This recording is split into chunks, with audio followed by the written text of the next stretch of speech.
यूं तो न्यूयॉर्क का यह बैंक हर रोज की तरह बिल्कुल शांत था, लेकिन किसी को खबर नहीं थी कि आज यहाँ इतिहास की सबसे बड़ी लूट होने वाली है। कहानी के केंद्र में है रसेल, जो कहने को तो एक इंसान है, पर असल में वो दुनिया का सबसे शातिर और दिमाग तेज चलाने वाला चोर है। अचानक बैंक के ठीक सामने एक वैन आकर रुकती है, जिसमें रसेल अपने 3 खतरनाक साथियों के साथ मौजूद है। इस चोरी को पूरी तरह परफेक्ट बनाने के लिए ये लोग आम कपड़ों के बजाय क्लीनर्स का सूट पहनते हैं, ताकि किसी को उन पर रत्ती भर भी शक न हो। जैसे ही ये चारों बैंक के अंदर कदम रखते हैं, वहाँ मौजूद लोग इन्हें मामूली कर्मचारी समझकर नजरअंदाज कर देते हैं। लेकिन तभी रसेल अपनी जेब से एक स्पेशल टॉर्च निकालता है और उसकी लाइट सीधे सिक्योरिटी कैमरों पर मारता है, जिससे एक एक करके बैंक की सारी तीसरी आंखें अंधी हो जाती हैं। जैसे ही कैमरे बंद होते हैं, ठीक उसी पल ये लोग अपने चेहरे पर मास्क चढ़ा लेते हैं और अपनी लोडेड गन्स बाहर निकाल लेते हैं। खौफ पैदा करने के लिए ये पूरे बैंक में स्मोक बम फैला देते हैं, जिससे वहाँ चीख पुकार मच जाती है।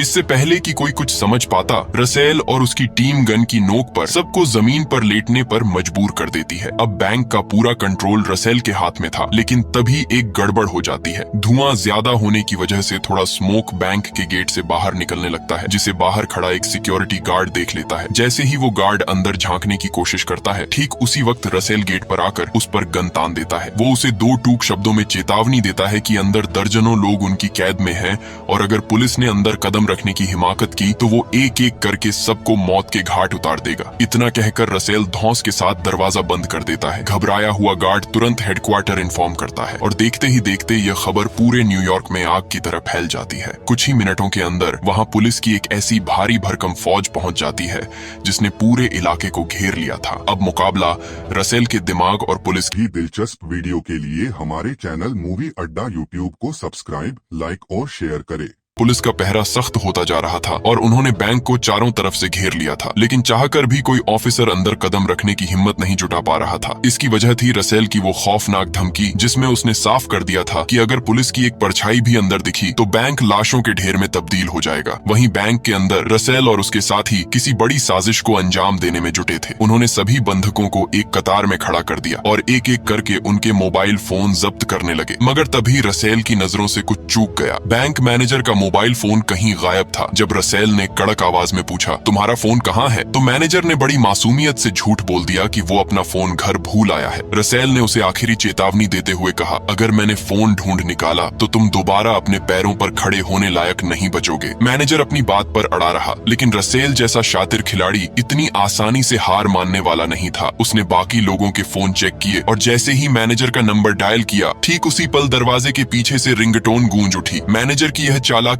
रसेल के गुस्से को 7वें आसमान पर ले गई। अगले ही पल रसेल उसे घसीटते हुए एक कमरे में ले गया और वहां से मैनेजर की चीखें बाहर आने लगी। यह नजारा देख बैंक में मौजूद हर इंसान के पसीने छूट गए। उन्हें समझ आ चुका था कि रसेल से टकराने का मतलब है मौत को दावत देना। दूसरी तरफ कहानी में एंट्री होती है डिटेक्टिव कीट की। कीट ईमानदार तो है, पर उसकी किस्मत फिलहाल उसका साथ नहीं दे रही। उस पर $1.5 लाख की चोरी का झूठा आरोप लगा है। तभी उसका सीनियर उसे बैंक डकैती की खबर देता है। कीट को लगा कि अपनी बेगुनाही साबित करने और खोई हुई इज्जत वापस पाने का इससे अच्छा मौका नहीं मिलेगा, इसलिए बिना वक्त गंवाए वो सीधा बैंक की तरफ निकल पड़ता है। लेकिन जैसे ही यह खबर बैंक के मालिक आर्थर तक पहुंची, उसका रिएक्शन हैरान करने वाला था। एक अरबपति होने के नाते उसे पैसों के लुटने का कोई दुख नहीं था। उसने बड़े इत्मीनान से पूछा, लूट किस ब्रांच में हुई है। जैसे ही असिस्टेंट ने वॉल स्ट्रीट ब्रांच का नाम लिया, ठीक उसी पल आर्थर के चेहरे की हवाइयां उड़ गईं। ये साफ था कि उस बैंक के लॉकर में पैसों से भी कीमती कुछ ऐसा छिपा है जिसका राज खुलते ही तबाही मच सकती थी।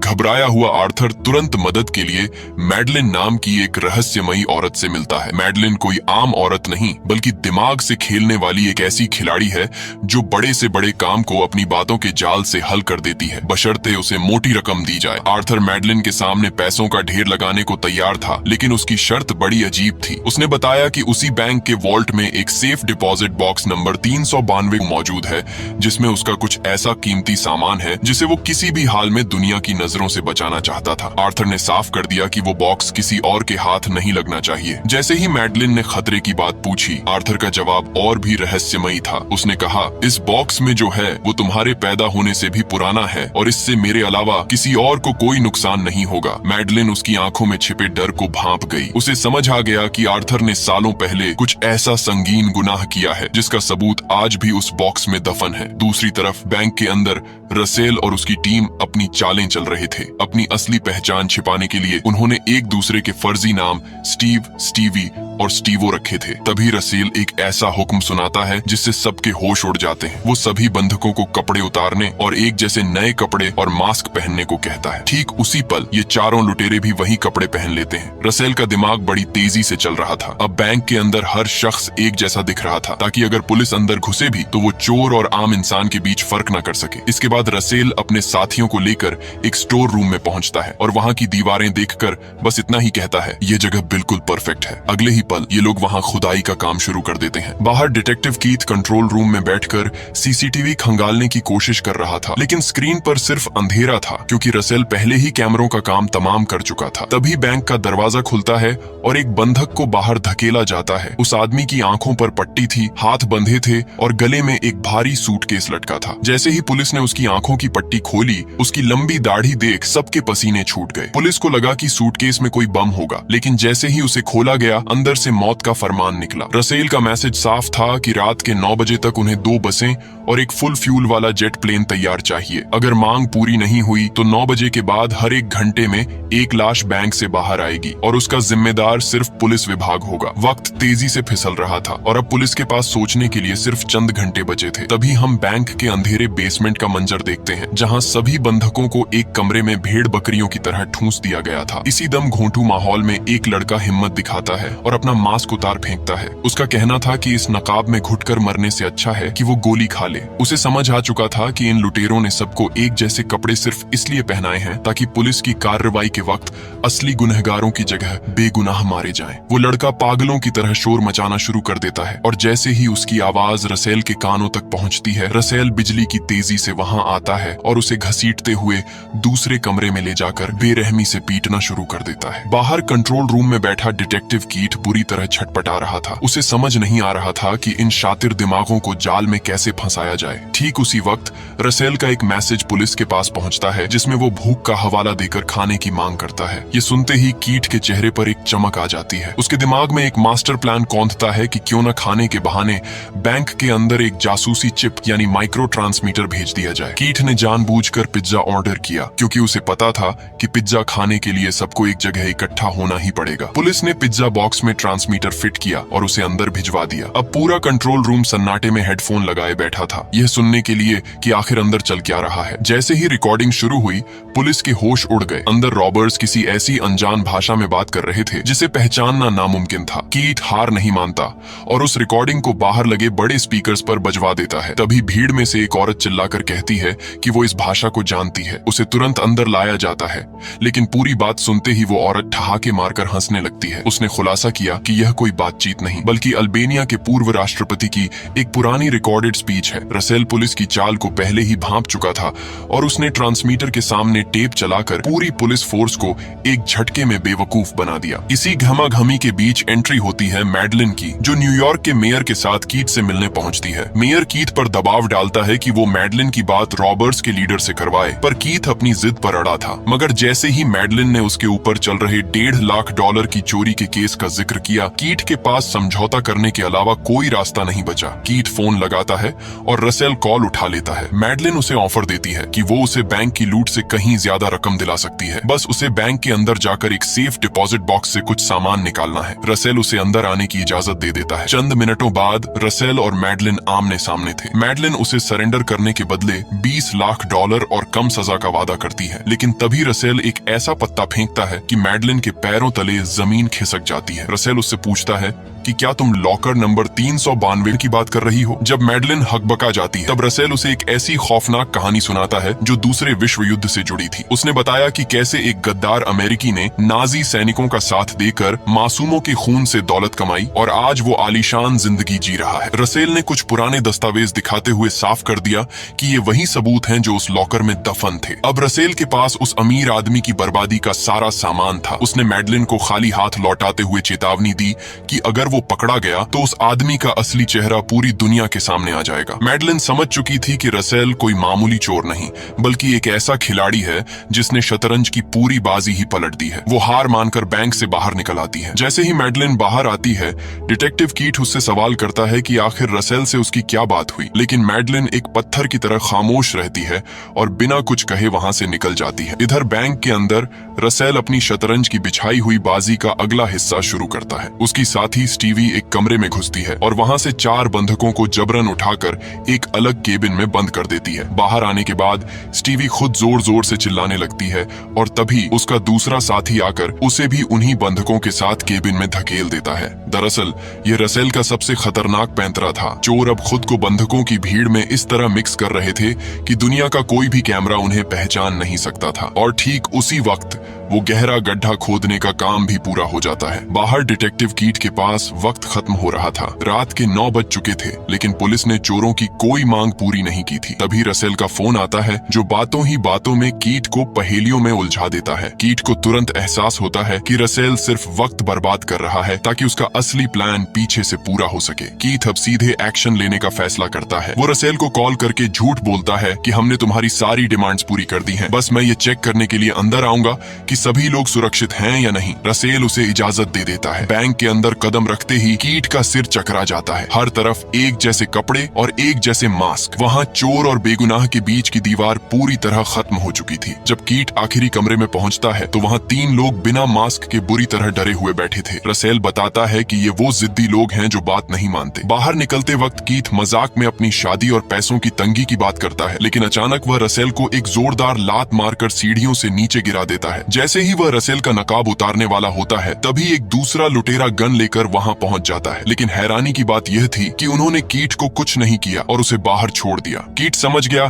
कि रसेल कोई आम चोर नहीं है। वह कानून की हर उस बारीक कड़ी को जानता है जिसकी वजह से पुलिस बेबस थी। लेकिन तभी माहौल तबाह हो जाता है। कीट की उस लात का बदला लेने के लिए रसेल एक आदमी को छत पर ले जाकर कैमरे के सामने सरेआम गोली मार देता है। कीट को लगता है कि लुटेरों ने गुस्से में बड़ी गलती कर दी है और वो पुलिस की एक टीम को बैंक के अंदर हमला करने का आदेश देता है। मगर तभी उसके जहन में एक खौफनाक ख्याल आता है, रसेल जैसा शातिर खिलाड़ी ऐसी बचकानी गलती कैसे कर सकता है। अचानक कीट को उस पहले दाढ़ी वाले लड़के के सूटकेस की याद आती है। जब वह उस सूटकेस को फिर से चेक करता है तो उसके अंदर एक छिपा हुआ ट्रांसमीटर मिलता है। कीट के पैरों तले जमीन खिसक जाती है।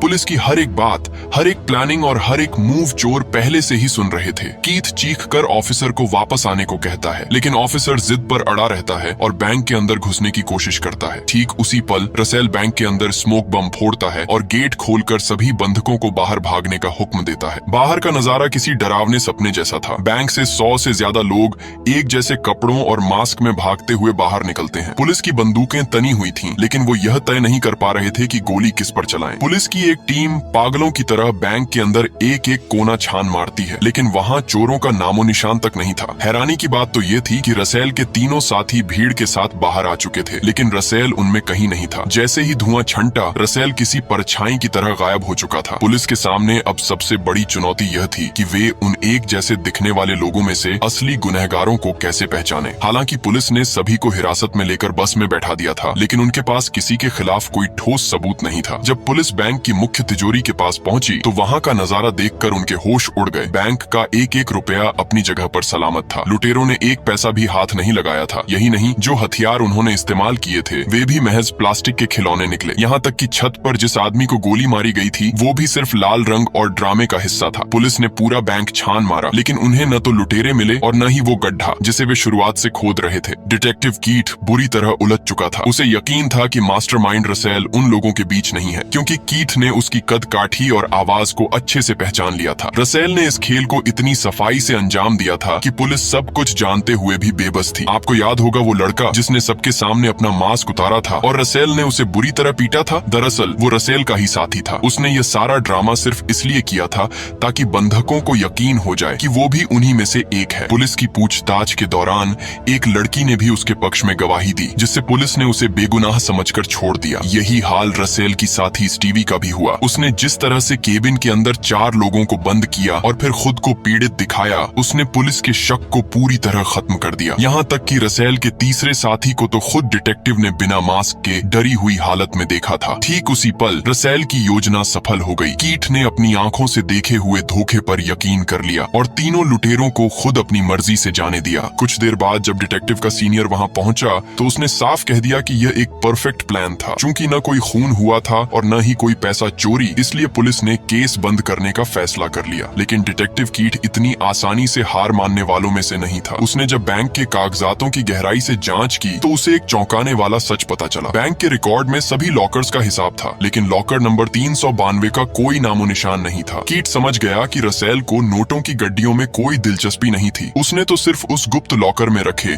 उस बेशकीमती और रहस्यमयी सामान को चुराने के लिए यह पूरा खेल रचा था। दूसरी ओर बैंक के मालिक आर्थर के पास मैडलिन पहुंचती है और उसे एक कड़वा सच बताती है। मैडलिन के मुताबिक वे दस्तावेज अब लुटेरों के कब्जे में है और उन्होंने इसे एक इंश्योरेंस की तरह अपने पास रखा है ताकि अगर भविष्य में वे कभी पकड़े जाएं तो आर्थर को उन्हें छुड़ाने के लिए मजबूर किया जा सके। मैडलिन इतनी नादान नहीं थी। उसे पता था कि चोरों ने सिर्फ कागजों के लिए इतना बड़ा जोखिम नहीं उठाया। उसने आर्थर को बेनकाब करते हुए कहा कि उस लॉकर में बेशकीमती हीरे भी थे। आर्थर हार मान लेता है और एक और खौफनाक राज खोलता है। उन हीरों के साथ वहाँ एक ऐसी अंगूठी भी थी जो पेरिस के एक बड़े बैंकर की पत्नी की थी। वर्ल्ड वॉर 2 के दौरान आर्थर ने चंद पैसों की खातिर अपने दोस्त के पूरे परिवार को नाजियों के हवाले कर दिया था। आर्थर चुप रहने की कीमत के तौर पर मैडलिन को एक मोटा चेक थमाता है, लेकिन उसे अंदाजा नहीं था कि खेल अभी खत्म नहीं हुआ है। एक हफ्ता बीत जाता है। दुनिया को लग रहा था कि रसेल गायब हो चुका है, लेकिन हैरानी की बात तो यह थी कि वो कहीं गया ही नहीं था। वो अभी भी उसी बैंक के अंदर था। आपको रसेल का वो परफेक्ट स्टोर रूम याद होगा। रसेल और उसकी टीम ने बड़ी चालाकी से अलमारियों को आगे खिसकाकर पीछे एक गुप्त जगह बना ली थी। वहाँ खोदा गया गड्ढा कोई सुरंग नहीं, बल्कि एक हफ्ते तक रसेल के वहाँ छिपे रहने का इंतजाम था। जैसे ही एक हफ्ता पूरा होता है, रसेल हीरों से भरा बैग लेकर बेहद इत्मीनान से बाहर निकलने लगता है। ठीक उसी पल डिटेक्टिव कीट भी बैंक में दाखिल हो रहा होता है। रसेल के साथियों ने उसे पहले ही अलर्ट कर दिया था। रसेल ने अपना वादा निभाया। वो जानबूझकर कीट से टकराया और उसी के सामने से उसी मेन गेट से बाहर निकल गया। रसेल अब करोड़पति बन चुका था, क्योंकि वे हीरे किसी रिकॉर्ड में थे ही नहीं। जब डिटेक्टिव कीट खाली हो चुके लॉकर नंबर 392 को खोलता है तो उसे वहाँ एक चिंगम और वही पुरानी अंगूठी मिलती है, साथ ही एक छोटा सा मैसेज की रिंग का पीछा करो। कीट समझ जाता है कि रसेल चाहता है कि वो इस अंगूठी के जरिए आर्थर के पापों का अंत करे। कीट सीधा आर्थर के पास पहुंचता है और उस अंगूठी को मेज पर पटकते हुए उसे अंजाम भुगतने की चुनौती देता है। इतना ही नहीं, कीट मैडलिन और मेयर को भी नहीं छोड़ता। उसे पता था कि ये सब एक ही थाली के चट्टे बट्टे हैं। वो उन्हें वॉर क्राइम डिपार्टमेंट का नंबर थमाते हुए धमकी देता है कि अगर उन्होंने आर्थर के खिलाफ गवाही नहीं दी तो वो उन दोनों को भी बैंक रॉबरी की साजिश में शामिल बताकर सलाखों के पीछे भेज देगा। कहानी के आखिरी सीन में कीट अपने घर पहुंचता है। जब वो अपनी कोट की जेब में हाथ डालता है तो उसके हाथ एक चमकता हुआ हीरा लगता है। ठीक उसी पल उसे याद आता है कि बैंक के बाहर टकराने वाला वो शख्स कोई और नहीं बल्कि रसेल था। रसेल ने उस हीरे के जरिए अपना वादा भी पूरा किया और कीट को उसकी शादी के लिए वो पैसे भी दे दिए जिसकी उसे तलाश थी। कीट उस हीरे को देखकर मुस्कुरा उठता है और इसी के साथ एक परफेक्ट बैंक रॉबरी की यह दास्तान खत्म हो जाती है। ऐसे और भी दिलचस्प वीडियो के लिए हमारे चैनल मूवी अड्डा यूट्यूब को सब्सक्राइब, लाइक और शेयर करें।